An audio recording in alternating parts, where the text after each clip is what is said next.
But then there came the role of Stepin Fetchit. This was our Stepin Fetchit for those who remember Stepin Fetchit, and we're talking about the black woman. Here's the black man and how he's portrayed.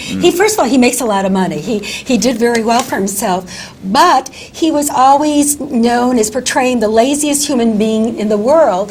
And I think that black men got in their culture that they were just lazy, they were shiftless, they didn't have a job, and the black woman had to support them. Why was that portrayed? Why was Stepin Fetchit? And nobody, the interesting part of it, nobody objected to it. I mean, Well, they did. But we didn't hear it. We did. I mean, NAACP and other groups really had problems with people like this, with characters like this, because they seem so demeaning. And keep in mind that at the time, and we were talking about for Stepin Fetchit's career, the 30s through the 40s, this is a time in which African Americans, 2 generations from slavery, are beginning to make their first forays into government and writing and literature. But the image, the dominant image of that time, for most, is this. I'm mixed now on Stepin Fetchit and what he did. Hated it when reruns occasionally would come on in the middle of the night on Channel 9 when I was a kid. It's a Stepin Fetchit movie, and you think, oh, good Lord, what is this? Looking at some of this stuff on YouTube now, which you can YouTube them up and see. Yeah. There is something of if not a genius there's something going on there that I find interesting, in that he clearly was funny. But what the sad part about it is that while Stepin Fetchit may have been, the sort of the Cary Grant of this this kind of thing in terms of being an actor at the top of his game, it led to a bunch of other actors with lesser talents, lesser powers, who really were far closer to the stereotype, even closer to the stereotype as Stepin Fetchit was. The guy that was in the Charlie Chan movies, and he kind of bucks his eyes, and Mr. Chan, what are we going to do next? Oh, I remember. And there was a bunch of imitators, Sleeping, Eating, and others who were just crude imitators of this as well. And I think that's really where some of the horror, that I reserve kind of goes. But even today, isn't there exclusion of blacks from production, distribution of films, and characters which would have more positive role models need to be portrayed? Well, that's okay. That's complex in different components of your statement. I don't think necessarily that people are being frozen out of production. Right now, the means of production is primarily not in the hands of the black community, and so in that way, sometimes we can still be. I don't want to say victimized because that's just too strong, but that's something that I think that the black community needs to take control of. Right. Basically, I'll just leave it at that. Okay. Why haven't they? Well, because cinema is it's fairly new, and for a very long time, cinema was in the hands of the wealthy for the most part. Think about how much it cost to actually, the equipment itself was tremendously expensive, and then you had to go out and get locations, and you had to bring in the talent, and et cetera. There were still a few filmmakers, Oscar Micheaux, a couple of others who did what they could to run counter to that, but again, it was very expensive. And now, as we've had these sort of explosive technological breakthroughs, particularly within the past 15 to 20 years, and the advent of the internet and YouTube and so on and so forth, where now you can make your stuff and get it up. But now it's sort of like anyone can be a filmmaker, but right now it kind of is that anyone can be a filmmaker. And some of these films that are being made are made by non-filmmakers. And you can tell from the first frame that they are non-filmmakers with no training. And in that way, you have a glut of product now that can get out, but some of it is not made very well. And so all of those things are part of this problem.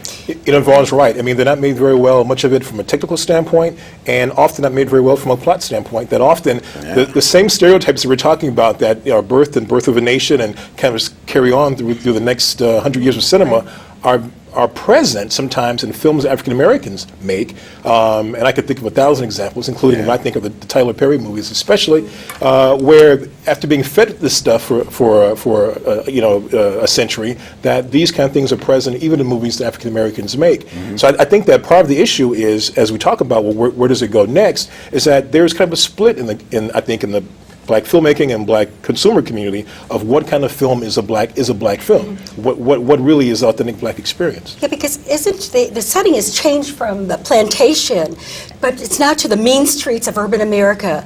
The process is still the same, and Black culture is marketed for white profit, with Black performance portraying racist stereotypes. Like they're the gangsters, or they're the drug addicts, and the women are the prostitutes, and it's still stereotyping, even though it's no longer Step and Fetch It or McDaniel, with being the maid. Now they're going to the same type of thing. It's different. Which is, you're absolutely right, and it's distressing. And and again, I should probably back up a little bit. That it isn't that these kind of images shouldn't be portrayed, but they should be portrayed with some humanity. There was a show that was on HBO years ago called The Wire. Now, if you look at that show on its face, it's Black people dealing drugs in Baltimore, basically, and you think, oh my God, that's the last thing I want to see. But it was a rich and contextual show in that it showed the forces behind it. It showed humanity of the drug dealers. Many of them were in the game and didn't want to be. And you could see the societal forces that kind of almost placed them in this game, and the sort of political corruption outside of the ghetto that informed what happened in it. And as a result, what could have been an array of stereotypes ends up, I think, being, of the last 30 years, probably one of the finest shows and dramas on television, because humanity was put in there. And I think that's what's missing from many of these stereotypes, is that it isn't that Black people can't be depicted doing this, that, or this, but that humanity is missing, and that makes the stereotype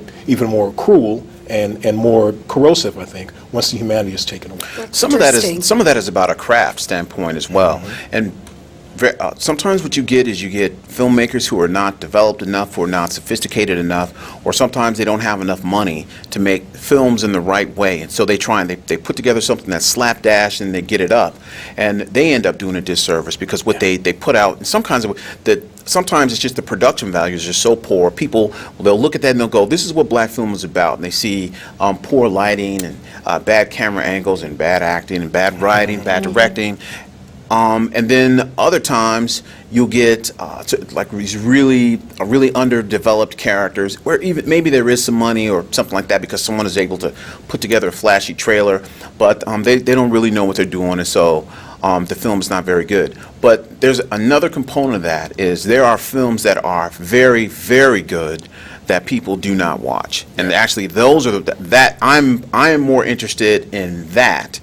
And not as condemnation of the non-Black audience, because Black people don't watch those films either, a lot of times. But what's the effects on these films that you're talking about on Black youth? I mean, if they're seeing always that they're portrayed as the drug dealers and the gangsters, and and sometimes this rap music that that to me that doesn't it is portraying the boys in the hood type of thing. What is the effects on Black youth today? What is your opinion on that? Both of you chime in on that. Well, hip hop has been transformed. The hip hop of my growing up, it seems like it's very, very different. I remember when it was Public Enemy and De La Soul, and those types of groups that were talking about things that were. That was a time that Ice Cube said that hip hop is the CNN of the Black community, and I think there was a time where that was the case, but now it's become commodified, and so again, when it becomes simply a commodity, then you take it and you find what sells, and what they found sold really well to white youth was gangster rap, and then gangster rap became the sort of began to dominate all of rap music, and I think at that point you begin to find its depth and complexity was shrank. Now, and I will say this is on like the meta level. Underground hip hop, I think, is still as sophisticated and vibrant as where it came from. but that's not marketed. You Right. don't I'm talking find. about the words in the hip hop. Some of the rap music has some really, drug words and stuff like that, and that's but what I'm again, concerned that's about. that's the stuff that's bought and sold as commodity. Right. Right. Other hip hop is more sophisticated. And it's sold to the white youths as well. Yeah. I mean, everybody buys it. But what do you think? We have a little bit more time left on these films. Do you feel that it has its effect on the youth of today? I think that there is an effect, but I think that there's so many other effects and pressures on youth, in inner city youth, outside of these films. I mean, when you think about how many of these films there really aren't that many compared to the number of, let's say, Sandra Bullock romantic comedies, which seems to come out every 6 months. But I'm showing But the bad side of the African American, But I'm saying that even in the absence of some of these films, Yeah. I think some of the things that you're talking about that are present in many of these neighborhoods would still be there. Showing them doesn't do any good, but not showing them doesn't make them go away. Because I would think more positive movies where they could see, like you're a professor and you're a journalist, and why aren't films with your type of people, instead of showing people that are druggies, show professors and journalists. I mean, this shows the black youths that hey, this is what I want to strive for. I want to go to college. I want to graduate. I want to be a professor in a university. I think it Why goes. not? I think it goes right back to Vaughn's answer, which is what films make money. I mean, you can ask the same question of television. A person growing up 50 years ago could see Playhouse 90 with beautiful dramas written by Richard Matheson and Rod Serling. Yeah. And now what do we have? We have Snooki and reality shows. Yeah. You think, well, what happened there? So those same forces are sort of playing out in other areas of the media as well, where you have this, a thing that could be a thing for beauty and artistry that slowly is becoming something else. Until what's cheap to produce, what makes the most money, what's the most So it all valuable. comes down to money instead of what, I mean, hey, wouldn't it be nice to have Basically, a yes. professor going to a college and giving the children, hey, this is what I want to strive for? That'd be nice. Now here's the thing. There's a way in which ultimately the responsibility is on the audience as well, because the producers of whatever, if they will show mice eating cheese 24 hours a day if it was making enough money for them. In that kind of way, I would say that the system is agenda blind. So to speak. But because the stuff that has, I tell my students that sex and violence are the ketchup and salt of cinema, and that basically whenever the meal is bad, if you throw some of that on there, then sometimes it makes the food a little bit more palatable. You don't necessarily want to eat a meal that is composed primarily of ketchup and salt. Well, I'm getting I can't believe that this show is going so fast and there's so much to talk about and what's happening, but I really want to thank you for coming to, I think people need to hear this.